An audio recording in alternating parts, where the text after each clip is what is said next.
State monitoring સેલની ટીમે અંકલેશ્વર નવગામા ગામની સીમમાં આલ્કેમ કેમિકલ ફેક્ટરી પાછળ ઇંગ્લિશ દારૂ ભરેલ 3 વાહનો મળી કુલ 1 કરોડથી વધુના મુદ્દામાલ સાથે 5 આરોપીઓને ઝડપી પાડ્યા હતા.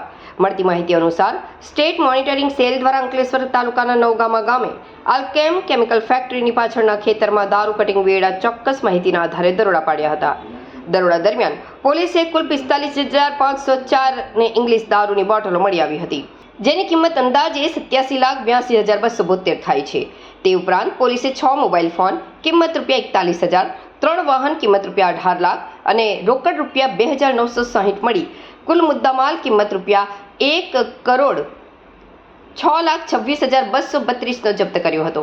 આ કાર્યવાહી દરમિયાન પોલીસે કુલ 5 આરોપીઓને પકડીને બી ડિવિઝન પોલીસ સ્ટેશન અંકલેશ્વરને સોંપ્યા હતા.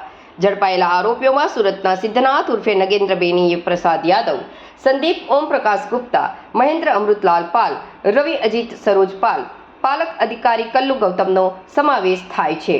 સ્ટેટ મોનિટરિંગ સેલની મોટી રેડથી પોલીસ બેડામાં ખળભળાટ મચી જવા પામ્યો છે.